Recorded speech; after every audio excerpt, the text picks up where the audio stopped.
Hello guys, I'm so excited that finally I have just received my new book, The Bible of Bodybuilding.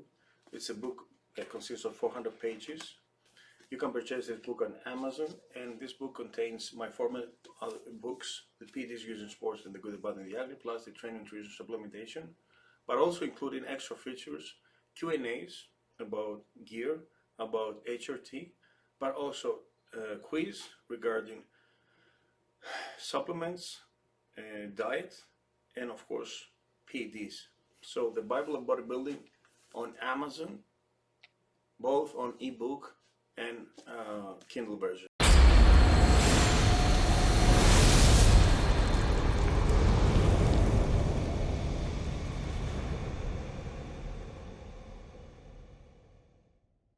Hey everybody, welcome to Ask Dr. Testosterone, starring Dr. George Touliatos, brought to you by his awesome new book, The Bible of Bodybuilding, available on Amazon.com. If you're on Amazon, you want a great book, get this one too, Real Bodybuilding by Ron Harris. Wow, what a great book. Now, all the way from Athens, Greece, please welcome the good doctor, George Touliatos. How are you, doctor? Hello, Ron. 4 weeks left for the Arnold, eh? Yeah. The final countdown. There was the promotional video by the Educational. And it was a rough week, actually. Another one beats the dust to Tom Priest, the legendary, of the 90s. It was, I guess he had the best hams ever in his era. He did. And very competitive. The lineup when he earned the pro card, the NPC, I think it was 97. Yeah. Yeah, I mean, he was in dialysis for years, because of renal failure. But recently, Bob Cicherillo, who's his friend, said that he was struggling also with cancer. I had no idea about this. Yeah, I never heard that either. Yeah. He was 52. He would have been 53 in October. So actually, I'm a month older than Tom. I always thought he was a little older, but just to put things in perspective of how good he was, when he turned pro in 97, so in 95, he was second to Don Long. And back then, there was no super heavyweight division. Everybody over 198 and a quarter was just one big class. It would be like 40, 50 guys. So he was second to Don Long. And then the next year, he was second to Jay Cutler. And then he finally got it. And I think he beat Craig Titus. Oh, yeah. He beat Craig. And also, Don Long also into dialysis or kidney transplant, I guess so. Another pro, huh? He turned pro. Yeah. You know what's really scary? There's a website called Muscle Memory, and it has all the placing. It has contest results going back like 40, 50 years. It was top 3 in the Night of Champions. Out of 40, there were 40 men in the show that year. 40. But yeah, it's kind of sad when I look back at the Nationals when he won. I look at that class, and like half of those guys are dead from that heavyweight division. Maybe not half, but about a third of them are dead. I was like, oh my God, yeah, him. I'm looking at all the names. And that was he was before that, but I'm saying that was only 1997. That you'd think guys who were in their athletic prime of their lives in 97, they would all still be alive today in 2021. Yeah, Piano competed at that time. Yeah. I mean, it was a very, very tough competitive era. Very hard to turn pro. Yeah, I mean, I watched a video. He was so grainy and defined, separated, supremely separated, was so dry, full, muscular, everything, the whole package. And those hams meant to the side, they were just hanging, huh? Yeah, I've never seen better hams. I've never seen anyone with better hamstrings than that. Yeah, neither Branch Warren, no. No, and I mean, this was neither Nasser, no, nobody. This is 25 years ago. We're talking. Nobody's still. But you know what? I feel the same way about Tom Platz's legs. I don't think we've seen legs better than Tom Platz. Have you? No, not in terms of size, but in quality, density, and thickness. It's not about all size, in centimeters or inches. I mean, Big Ramy probably has the biggest legs of all time. Oh, come on. Ramy cannot beat Ronnie in quality. Even Chad Nichols knows this, huh? Oh, yeah. But I'm saying around, I bet his quads, I think they're like 36 inches when he's in shape.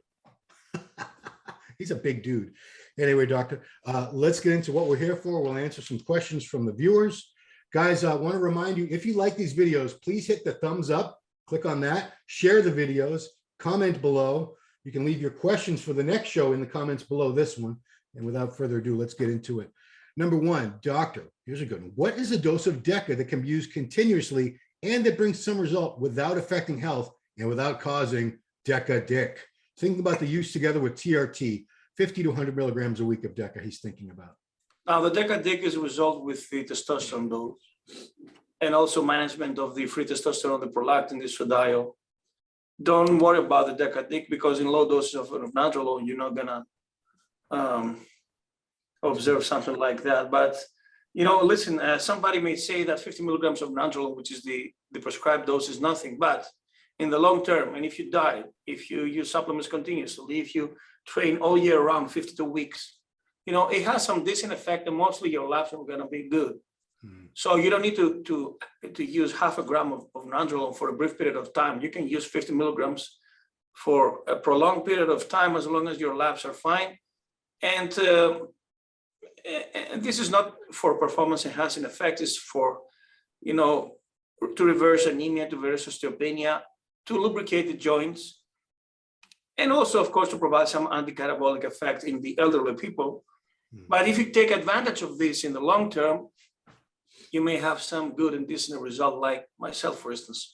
Of course, you don't get jacked, but as you ask, a safe dose in the long term, yes, you can imply this. And if you use Deca all year round, I bet you're hardly going to have a bone fracture in your life. Oh, wow. Let's say. Yeah. There is a good reason for this, If you go for skiing, for instance, and you fall down, you're not going to notice osteopenia and fractures, because they strengthen the bones, of course, either through calcium absorption or by increasing the muscle tissue that is attached to the bones. Now, remember your grandmother who passed away, was it last year? She never had a fracture in her life. Never. I mean, that's very rare for someone. She was what, 105? Yeah, 8, yes. 108, wow. Remember Arnold? He went to Aspen, he fell down, and he had a fracture in his femur. This is the thickest. It's in the thigh, That bone's like this thick. Yeah. Yeah. So this was the perfect for him to add some Deca and test, for recovery. Yeah. What do you think the lowest dose that will give you gains? 200, 300 milligrams a week? For how long? It depends. Let's say like a 12 to 16 week blast cycle. Now, if it's 16 week, the guys that compete seriously are using 600 milligrams for 16 weeks. Seriously. 300. I was using for 8 weeks standard 600. Yeah, I hear when I was in my youth, Yeah, that's about standard. 500, 600. Some people will go higher, but I don't know if that's even necessary. Yeah, you usually use a little bit more test, a little bit less Deca, and you hit a gram with those two agents. This is something classic. Sure. Yeah, like 600 and 400 maybe. But make sure it's not all water, because if it's all water, then no gains. Yeah. Some people like to see the number on the scale move up, and they don't really, This is illusion. Yes. I know. And you look at it's happened to me. I look in the mirror and I'm like, man, I'm a fat ass. All right, next one.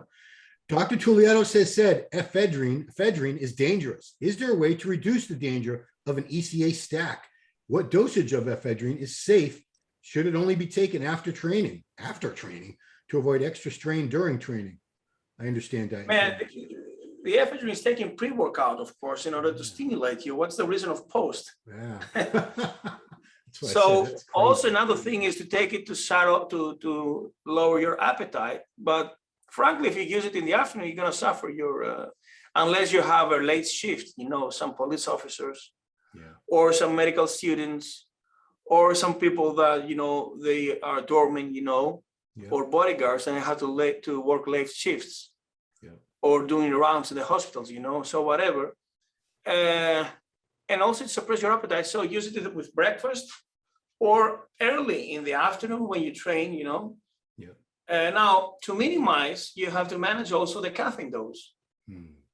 Usually it's, I think it's 1/10 of what you use with, so 25 milligrams of ephedrine and 250 of caffeine. Okay. But don't go above 50 of ephedrine, because it's seriously nasty. Vasoconstrictor in the heart, narrows the blood vessels and also pumps very hard, very, very fast. The heart rate, it's a nasty drug. And you cannot have a decent erection because it vasoconstricts your penis. Yeah, you don't want that, guys. Not a good idea. Yeah, but so many guys are on Cialis and Viagra. Maybe that doesn't even matter. I don't know. But I can tell you the sleep disruption is real. when I used to have a real job in TV production, I'd usually I'd get out of work around 5:30, drive to the gym. And on my drive, I took 25 milligram, it was a product called dimetrodine, I think. So 50 milligrams of ephedra.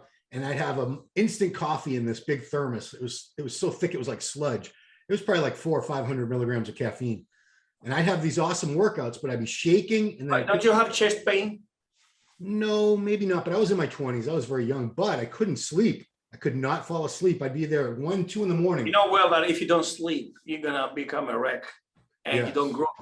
Right. So I would say to anyone out there, any stims, any pre-workout that has high stimulants in it, be very careful if you're training after work, like later on in the day, because it's not worth losing sleep. Literally, if you don't sleep, your life is a wreck. It sucks. Usually, you have to spike your CNS once a day, not twice. Yeah, that's because you switch on, you switch off, and then you're like a machine, like a zombie, Yeah. That's why, a lot of these people, they train twice a day, or at least they'll do a cardio session in the morning and they'll have a bunch of coffee and ephedrine, whatever for that. Then they'll do weights later. And again, another high dose of stimulants. That's 2 big hits to the CNS a day. That's tough. So, all right. Next one. Now you've talked about this many times, but this guy wants a clarification. Does Dr. T recommend sublingual administration under the tongue for Winstrol and Anavar, like you mentioned for D-ball? So would that be for all oral steroids? Absolutely, yes, but not the 7-inoculated like Proviron or Andriol, but just for those toxic. Okay. Yes. So everything except for Andriol and Proviron, really. Okay. And Primobolan also is not, but it's not available pharmaceutical. Yeah. So you just let it dissolve until it's completely gone, right? Or crush it in a powder, and make it go fast into your system. Yeah, because a lot of these underground, you don't see a lot of underground stuff like I do. You see pharmaceutical grade, but a lot of the underground tablets are very, very hard pressed. If you leave them without biting them into pieces, it can be an hour or more before they're completely gone under your tongue. I know from experience. That's a long, because you're talking to people and you have a pill under your tongue. It's pretty embarrassing. Anyway, here's a blood work question, doctor. My blood test came back with high hemoglobin at 18.4. And my hematocrit was 53.8 and low HDL at 38. Low HDL at 38 and LDL was high at 127. Are numbers like this putting my health in danger? And is there a way to combat this? I already take 1 gram of omega-3s with every meal and eat extremely clean. I currently take testosterone cypionate, 250 milligrams per milliliter weekly. Thanks so much. Your show is great. So actually, this is something casual. I've seen it many times. I doubt now if this happens under 250 of a cypionate, then this guy is not eating clean and he doesn't do a lot of cardio. Yeah. So what I suggest is, first of all, to manage the erythrocytosis, lower your testosterone. If you don't want to lower your testosterone, at least cut it in half and do it twice a week at 250 in order to avoid the one spiking of 250. Okay. Number 2, bladronate, of course. Hydrate a lot, take an aspirin. Take also pentoxifylline if you want to have a better circulation. You can take losartan to manage the erythrocytosis, to postpone it a little bit. You can take also fish oil that works similarly to aspirin, but it doesn't hurt the stomach. Yeah. And about the HDL, you have to take niacin. You have to do cardio 30 minutes. Don't eat junk. Yeah. If you're overweight, lower your visceral fat. It will improve your lipids. And about your LDL, you can either use statin, of course, but it's not so bad, they're 125. So you can use red rice yeast, polycosanol, bergamot, and phytosterols. And also, yes, EFAs, either fish oil or krill oil. But it's something that you can fix it with less than 4 weeks. Okay, cool. Yeah. Okay. And don't smoke, of course, because smoking elevates hemoglobin. If you have sleep apnea, you snore, either drop on weight, or number 2, if you cannot lose weight, then sleep on your left side, preferably, in order to avoid the snoring. Because snoring leads, on the left side. Well, the heart is to the left, it's better than sleeping on the right. But if you sleep on the side, you avoid letting the jaw drop. And if the jaw drops, then you snore. And if you snore, Then you have the hypoxia and the apnea and the EPO kick, you know, so it's a chain reaction. Yeah, I probably need to lose like 5 pounds because my snoring is getting pretty bad. I'm back up to like 225. So my wife she'll stay in our bed until like 4 or 5 in the morning, and then she'll go to our daughter's, the spare bedroom, one of the spare bedrooms. Because you look very good at 215. I remember you were 215 in the shows, huh? I need to get down. I'm going to lose some weight. I promise. No more donuts. Last question, doctor. Here's a good one. Are there any drugs or supplements that strengthen the tendons and ligaments to hopefully reduce the risk of muscle rupture or tear? Yes, of course. You can use vitamin C along with collagen powder, you know.